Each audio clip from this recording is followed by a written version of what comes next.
오늘 말씀 제목은 삶을 가르치는 십계명이라는 제목으로 말씀을 전하는데요. 여러분 어느 누구도 사람의 인생에 대해서 그렇게 말하고 가르치는 것은 쉽지 않지요. 누구나 인생에 대해서 말은 쉽게 할 수 있습니다. 인생은 이런 것이야, 인생은 저런 것이야 말은 할 수 있겠죠. 그러나 정말로 인생의 본질을 깨닫고 어떻게 사는 것이 진정한 삶인지 알고 그것을 가르친다는 것은 더더욱 어려운 일일 것입니다. 특히 어느 시대나 젊은 세대를 가르친다는 것은 대단히 어렵지요. 물론 우리도 과거 젊은 세대였지만, 누구나 젊은 세대였지만 그 젊은 세대를 가르친다는 것은 결코 쉽지 않습니다. 그러나 포기할 수 없는 또 중요한 일이기도 하지요. 젊은 세대를, 그 후대를 잘 가르치고 이끌어야만 사실은 미래가 있는 것이죠.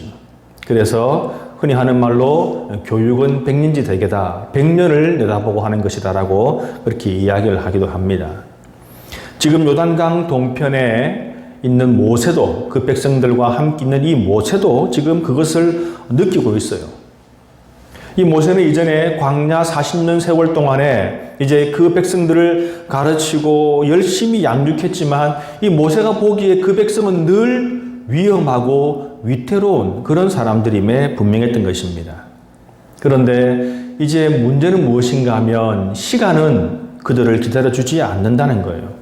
절박한 시기가 그들 앞에 다가왔습니다. 왜냐하면 그들을 끌던 모세는 이제 나이가 많아서 곧 하나님의 부름을 받을 것이라고 그가 이미 하나님으로부터 말씀을 들었고, 그리고 이제 그들은 요단강을 건너가야 하는데 강을 건너가면 이제 전쟁이 있을 것이고, 그리고 가나안 땅에 정착을 해야 하는 그런 어려운 상황 앞에 있는 것입니다.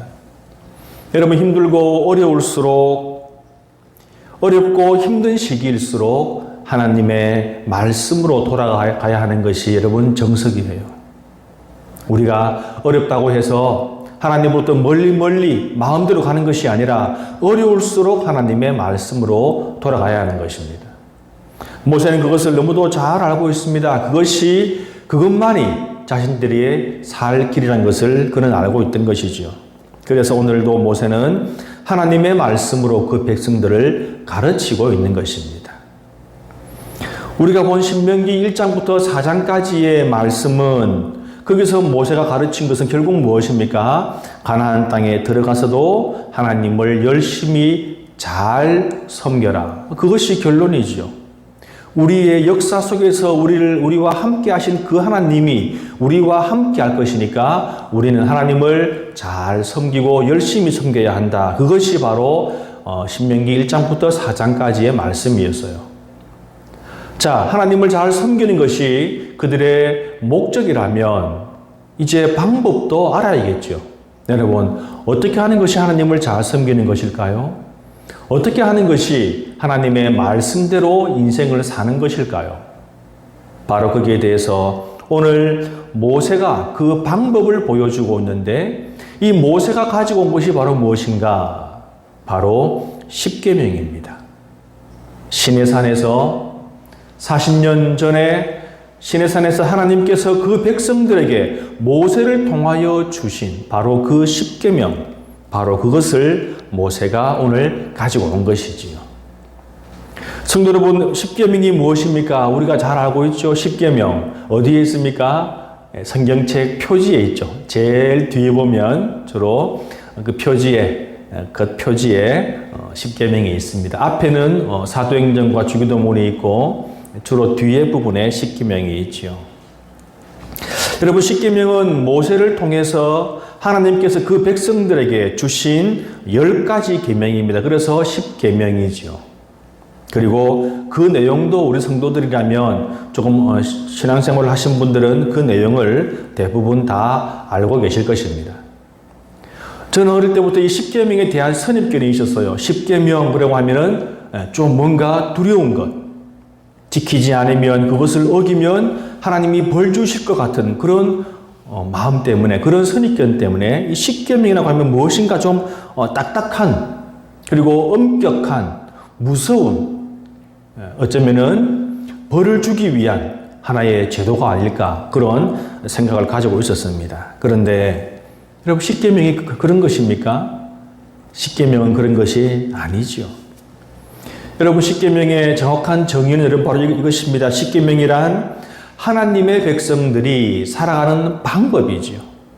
하나님의 백성들이 살아가는 방법을 이제 하나님께서 보여주신 것입니다. 바로 그것이 여러분 십계명이에요. 하나님께서 너희들은 이렇게 살아라 하는 바로 그 말씀이 십계명인 것입니다. 하나님이 하시는 말씀대로 살면, 그렇게 살면 평안하고 행복하게 살 수 있다는 것입니다. 바로 여기에는 주님이 주신 이 십계명에는 두 가지 법이 존재합니다. 두 가지 법을 하나님께서 말씀을 하셨죠. 첫 번째는 하나님을 섬기는 법. 우리가 하나님을 잘 믿고 주님의 말씀에 순종하는데 대체 어떻게 하는 것이 하나님을 잘 섬기는 것인가? 바로 그것을 하나님께서 십계명을 통해서 말씀을 하고 가르쳐 주시는 것이지요. 그 다음 두 번째는 무엇입니까? 우리가 사람들과 함께 어울려 사는 법. 첫 번째로는 하나님을 섬기는 법, 두 번째로는 사람들과 어울려 사는 법을 십계명을 통해서 우리에게 가르쳐 주신 것입니다. 여러분, 바로 그렇습니다. 즉 우리의 믿음, 우리의 신앙이라고 하는 것은 그 형이상학적인, 눈에 보이지 않고 손에는 잡히지 않는 그것을 이제 현실적으로, 구체적으로 우리에게 실생활 속에서 보여주신 것, 바로 그것이 십계명이라는 것입니다. 오늘 우리가 그것을 살펴볼 것인데요. 먼저 이 십계명을 우리가 보기 전에 우리 주님의 말씀을 한번 보아야 합니다. 본문의 6절을 한번 보십시오. 십계명을 말씀하시기 앞서서 이전에 주님께서 하시는 말씀입니다. 6절에 나는 너를 애굽 땅 종 되었던 집에서 인도하여 낸 내 하나님 여호와라. 이렇게 먼저 말씀을 하시고 이제 십계명에 대해서 말씀을 하시죠. 여러분, 이 6절 말씀은 우리가 구약 성경을 보다 보면, 특별히 모세 오경을 보다 보면 수없이 많이 나오는 말씀이지요. 하나님 당신을 소개할 때 애굽에서 종되었던 너희를 인도하여 낸 나 하나님 여호와라. 여러분, 왜 하나님께서 십계명을 말씀하시기 전에 이런 말씀을 하셨을까요? 바로 그것은 하나님께서는 어떤 분이신가, 하나님은 어떤 분이신가, 그것을 보여주기 위한 것입니다. 그것을 말씀하기 위하신 거예요. 다시 말하면 애굽에서 종되었던 그들을 인도하여 낸 것을 자랑하려고 하는 것이 아니라, 너희들이 이러하니까 나를 섬겨라, 나를 믿어라, 나를 존경해라, 그것이 아니라 하나님이 어떤 분이신가, 어떤 마음인가, 그 백성들에 대해서 어떤 마음을 가지고 계시는가, 그것을 보여주기 위해서 이 말씀을 한다는 것입니다. 여러분, 하나님의 마음이 어떤 마음일까요? 하나님은 어떤 마음이기 때문에 그 이스라엘 백성들을 애굽에서 종되었던 그들의 역사를, 그들의 인생을 바꾸어 주셨을까요? 우리가 잘 아는 대로 하나님의 마음은 그들을 소중히 여기는 마음, 그들을 아끼는 마음, 그들을 사랑하는 마음이기 때문에 애굽에서 종되었던 그들을 출애굽시키시고 가나안 땅으로 인도하시는 것이겠지요. 지금 하나님은 그것을 먼저 말씀하고 싶은 것입니다. 하나님은 십계명을 주시기 이전에, 십계명을 말씀하기 이전에 먼저 내가 어떤 마음으로 십계명을 주는가, 너희들을 얽매고 옥죄고 족쇄를 채우고 너희들에게 벌을 주기 위해서 십계명을 주는가, 그것이 아니라는 겁니다. 여러분, 오늘 주시는 말씀은, 즉 십계명은 하나님이 주시는 족쇄가 아니라 사랑의 증표라는 것이지요.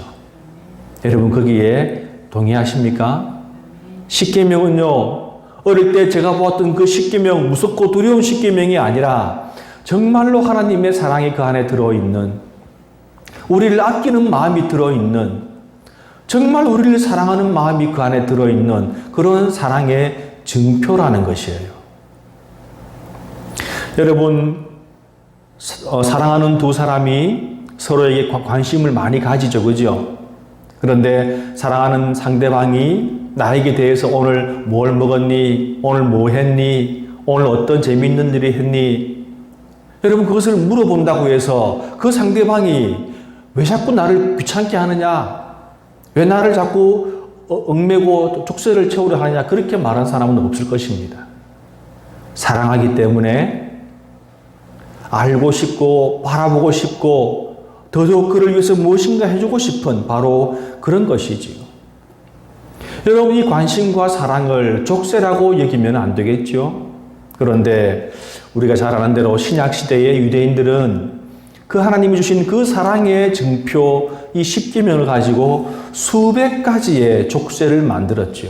그래서 그들 스스로 주님의 사랑과 관심을 이렇게 족쇄로 만들어서 그들 자신을 얽매였다는 것을 우리가 알 수 있는 것입니다. 여러분, 그러므로 우리는 십계명을 대하는 마음 자세를 바꿔야 합니다. 엄하고 딱딱하고 힘들고 어려운 것이 아니라 주님의 사랑이 충분히 담겨 있는 그 증표로 우리가 인식하고 우리의 마음을 바꿔야 하는 것이죠. 십계명 내용 중에서 이것을 하라, 하지 마라 이렇게 명령조로 말씀을 하시니까 우리가 우리 마음속에 힘들고 어렵고 거부감이 들 수도 있지만 그것이 아니라 정말 우리가 살아가는 방법을 보여주고 우리가 해야 할 최소한의 것을 보여주면서 정말 인간다운 삶, 사람다운 삶을 살도록 하는 그 귀한 말씀이라는 것을 알고 우리가 오늘도 이 말씀을 접하게 되시기 원합니다.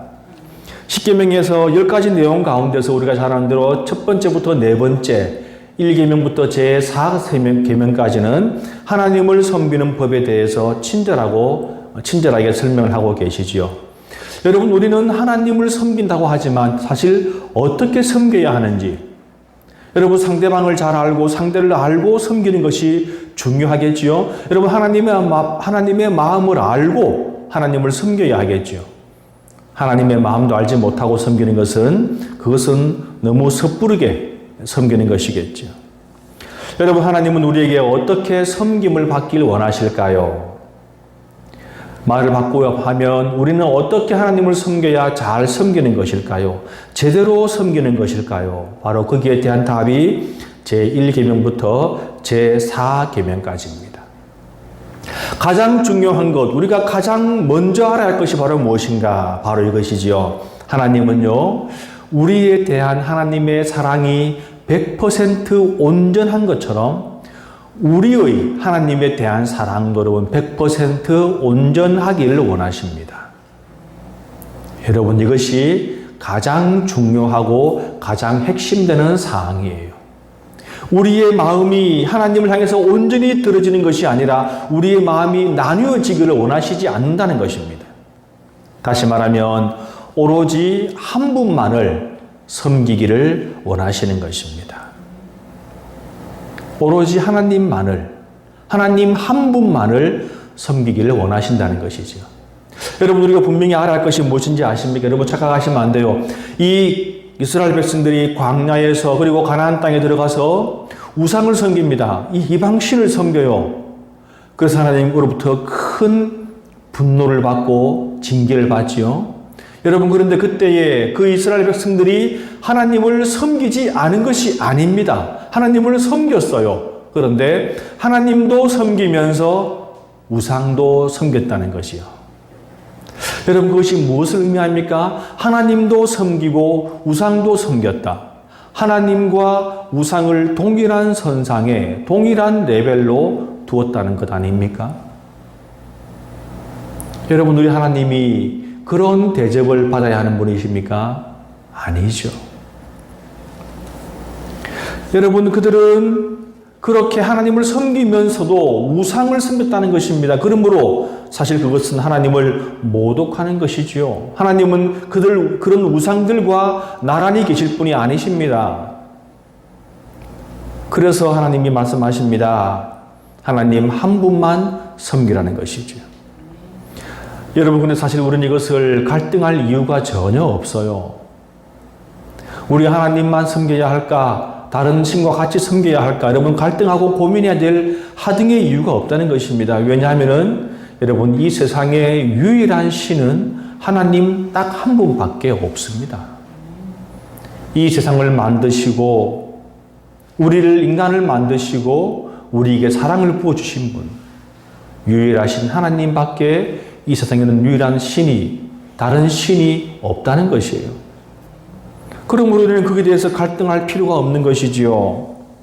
오로지 하나님만 바라보고 하나님만 섬기면 나가면 되는 것입니다. 그것이 바로 우리의 마땅한 도리이고 우리의 행복을 찾는 길이기 때문이지요. 우리 하나님은 그 존재 자체만으로 너무도 귀하신 분이기 때문에 사실은 우리가 하나님이라고 형상을 만든다는 것 자체가 이미 그것은 하나님을 욕되게 하는 겁니다. 여러분, 어떤 형상 안에 하나님이 들어가 계실까요? 아니지요. 그래서 우리가 어떤 형상을 만드는 것을 하나님은 금하십니다. 어떤 형상도 형태도 만들지 말라. 그리고 그렇게 말씀하시고 또 이렇게 너무도 존귀하신 분이시기 때문에 우리가 하나님의 이름을 망령되이 일컫는 것조차도 사실 그것은 금해야 되는 일인 것입니다. 바로 이런 것을 지키는 것이 바로 하나님에 대한 우리의 최선임을 여러분들은 기억하시기 바랍니다. 그리고 우리가 한 가지 잊지 말아야 할 것이 있는데 바로 그것은 하나님께서 일주일 7일 가운데서 하루는 하나님께 드리라 이렇게 말씀하고 계시지요. 7일 가운데서 하루를 하나님께 드리라. 바로 그것이 무엇입니까? 안식일이죠. 여러분, 안식이라는 말은 쉰다는 말입니다. 쉰다는 말이 여러분 바로 안식이지요. 그런데 그 안식일이라는 것은 단지 일을 하지 말고 쉬라는 그런 안식이 아닙니다. 안식일은 하나님을 기억하고 하나님을 예배하기 위해서 손에서 일을 놓으라는 거예요. 바로 그것이 안식일입니다. 여러분, 그러므로 안식일은 일을 쉬는 것이 목적이 아니라 하나님께 예배하고 하나님을 찬양하고 하나님의 말씀을 묵상하고 기도하는 날, 바로 그것이 목적이 되는 그런 날, 그런 것이 최우선이 되어야 하는 그런 날임을 기억하시기 바랍니다. 우리는 초대교회 이후에 우리는 유대교와는 달리 유대교의 안식일과 달리 우리는 더욱더 한 차원 업그레이드된 우리가 주일을 보내고 있지요. 여러분, 우리가 안식일보다 더욱더 강화된 그런 날을 보내고 있습니다. 주님의 날, 오늘은 주님의 날이죠. 그래서 여러분, 주님의 날은 하나님께 경배하는 것, 그것이 가장 우선되고 가장 소중한 가치가 되어야 하는 것입니다. 그리고 그것이 우리가 복받는 길임을 오늘 성경은 십계명은 우리에게 말하고 있는 것입니다.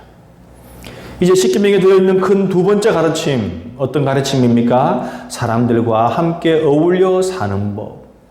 그것이 바로 제5계명부터 제10계명까지 들어있는 것이지요. 여러분, 성도 여러분, 얼마나 이 감사한 일입니까? 하나님 주신 이 10계명 가운데 하나님을 섬기는 법만 있는 것이 아니라 사람들과 함께 어울려 살아가는 법을 주님께서 주신 것. 무엇을 의미하지요? 하나님은요, 우리가 이 세상에서 사람들과 함께 어울려 살기를 원하신다는 것입니다. 우리가 하나님만 바라보고 오로지 하나님만 믿는 그런 산속에 들어가 있는 그런 사람들이 아닌 세상 속에서 살고 있는 그런 사람들. 여러분, 하나님은요, 우리들이 하나님을 믿는 그러나 이상한 소외된 그런 존재로 살기를 원하시지 않습니다.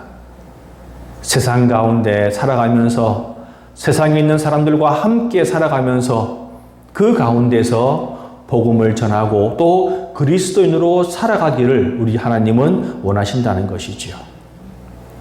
여러분, 주님께서 이렇게 사람들과의 관계, 사람들과 함께 어울려 사는 법을 주신 이유는 바로 무엇입니까? 그것이 바로 가장 인간다운 삶, 평안한 삶, 행복한 삶이기 때문에 주님께서는 바로 그런 계명을 우리에게 주신 것이지요.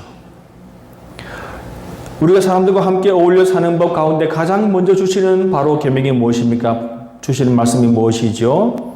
가장 먼저 가장 깊은 관계를 맺고 있는, 가장 먼저 관계를 맺고 가장 깊은 관계를 맺을 바로 부모님을 어떻게 대하는가? 부모님과의 관계는 어떠해야 하는가? 바로 그것을 성경은 이야기합니다. 공경으로 대하라.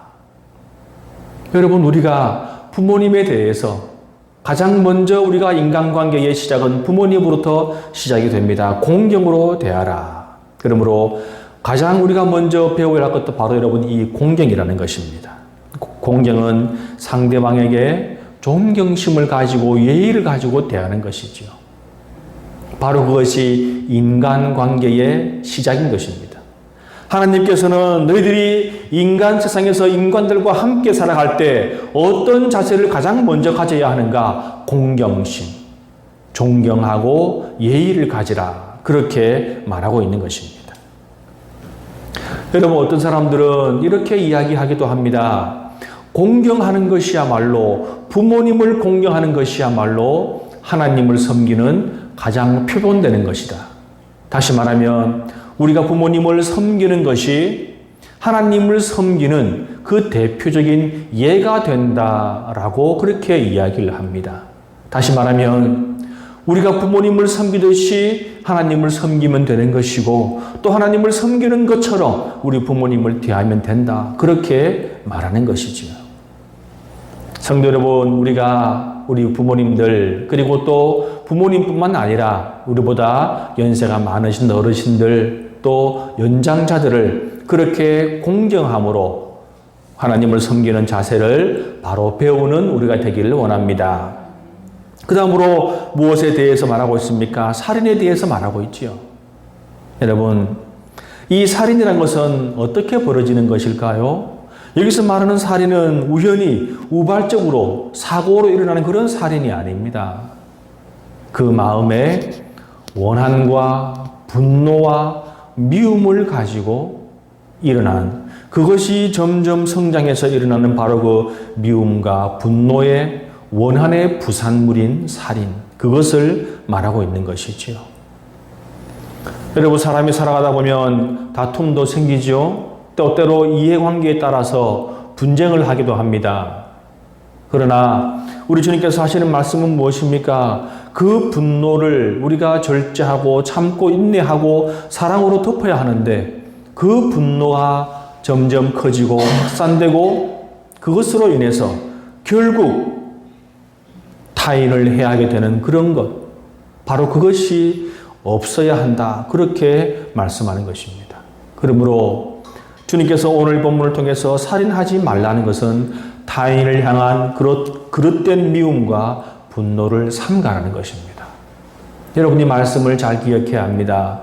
여러분, 우리의 감정은요, 우리 인간들의 감정은 가만히 내버려 두면 자기 마음대로 뛰어갑니다. 어떤 방향으로 갈지 몰라요.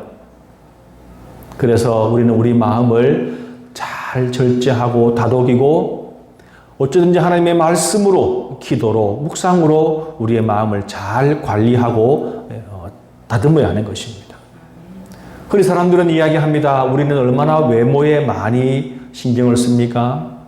저도 오늘 아침 오면서 외모를 열심히 꾸미고 왔겠지요. 주일이기 때문에, 예배를 인도하기 때문에, 하나님께 예배 드리는 것이기 때문에 열심히 외모를 꾸몄습니다. 그러나 여러분, 그것에 못지않게 우리의 마음도 그렇게 꾸며야 한다는 것입니다. 잘 다듬고 가다듬고 주님 앞에서 부드러운 옥토가 될 수 있도록 그렇게 우리의 마음을 다듬어야 한다는 것입니다.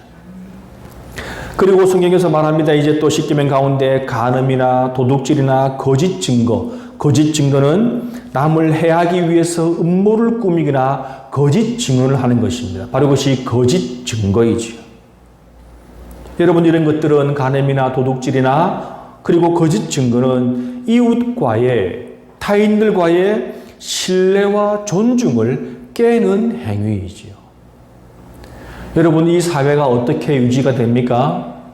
신뢰와 그리고 존중으로 여러분 이 사회는 유지가 되는 것이에요. 우리가 서로를 믿지 못한다면 이 사회는 여러분 이렇게 굴러갈 수가 없는 것입니다. 우리가 서로를 존중하지 않는다면 이 세계는 아마 무법천지가 되겠지요. 그러나 오늘 본문처럼 간음이나 도둑질이나 거짓 증거를 한다면 그 신뢰의 관계가 깨어진다는 것입니다. 그래서 주님은 그것을 하지 말라, 그렇게 말씀을 하는 것이지요.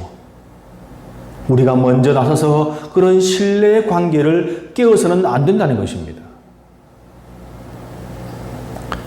여러분, 우리의 이웃은 어떤 사람들입니까? 우리가 잘 아는, 이 이름을 아는 그런 내 주변에 있는 사람들만 우리의 이웃입니까? 그것이 아니죠. 우리의 이웃은 우리 그리스도인들뿐만 아니라, 우리 성도들뿐만 아니라, 내가 아는 사람들뿐만 아니라, 내가 모르는, 내가 스쳐 지나가는, 내가 우연히 한번 만나고 지나가는 그런 모든 사람이 우리의 이웃인 것입니다. 그러므로 여러분, 나의 신뢰와 존중도 그런 사람들을 향해서 나가야 하는 것이죠. 그것을 잊지 마시기 바랍니다. 오늘 이제 10계명 가운데 가장 마지막 계명에서는 무엇을 말하고 있습니까? 하나님께서 하시는 말씀이 무엇입니까? 오늘 제 10가지 계명 가운데 10계명, 오늘 본문의 21절이지요. 21절의 말씀은 바로 이런 말씀입니다. 탐심을 경계하라. 내 이웃의 안대를 탐내지 말고 내 이웃의 집이나 그의 밭이나 그의 남종이나 그의 여종이나 그의 소나 그의 낙이나 내 이웃의 모든 소유, 다시 말하면 그 어떤 것이라도 그 집 담장에 열려있는 작은 호박 덩어리 하나도 탐내지 말라는 것입니다. 여러분, 탐심이라고 하는 것은 무엇일까요? 그냥 내가 갖고 싶은 소유욕 그 이상의 것을 말합니다. 여러분, 무엇을 갖고 싶어 하는 것은 사람의 기본된 그런 욕구이지요. 우리가 식욕처럼 소유욕도 우리에게 분명히 여러분 존재합니다. 그러나 탐심이라고 말하는 것은 오늘 성경에서 말하는 탐내지 말라 할 때 그 탐낸다 하는 것은 바로 여러분 어떤 마음인가, 무엇인가를 가지려는 과도한 욕망을 말하는 거예요.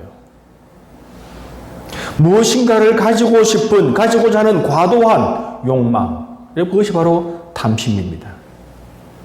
더 좋은 것을 남보다 더 많이 갖고 싶어 하는 것. 그 과정은 생략. 그 과정은 어떠하든지 결과적으로 내가 더 많이, 더 좋은 것을 갖고 싶은 것. 가져야 하는 것. 그것이 바로 우리 인간들의 탐심이라는 것입니다. 여러분, 저와 여러분들이 주의할 것이 바로 무엇인지 아십니까? 이 탐심은요, 누구나 탐심을 가질 수 있다는 것이에요. 여러분, 성경이 경고하는 것은 어떤 특정한 사람에게 말하는 것이 아닙니다. 나는 아니겠지, 우리는 아니겠지가 아니라 누구든지 탐심을 가지고 그 탐심에 빠질 수 있다는 것입니다. 그래서 하나님께서 말씀을 하시는 거예요. 여러분, 지금 우리 사회에서 일어나는 수많은 범죄를 한번 보십시오. 대부분이, 거의 모든 것이 이 탐심에 의한 것입니다. 하나님께서 말씀하십니다. 탐심을 버리라. 탐심을 버려야 인간다운 삶을 살 수 있다. 탐심을 버려야 이 행복한 삶을 살 수 있다. 그렇게 하나님은 말씀하고 계십니다.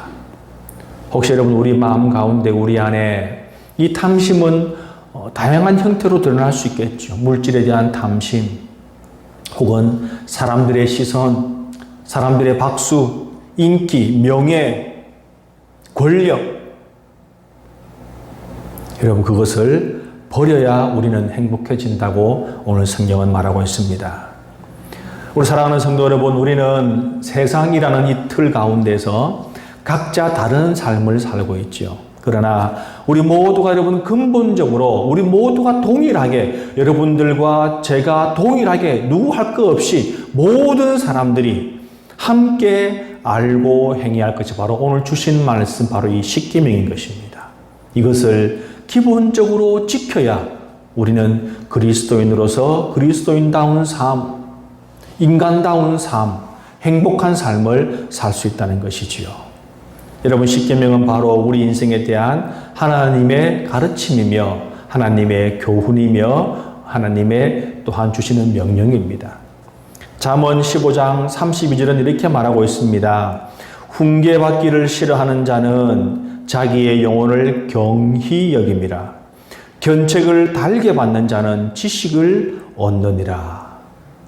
여러분, 주님 주시는 이 십계명을 통해서 주시는 삶의 가르침, 이 훈계를 기억하시기 바랍니다. 우리 삶의 방향과 방식을 가르쳐주는 주님의 말씀이 우리의 삶 속에 깊이 자리 잡기를 주님의 이름으로 축원합니다.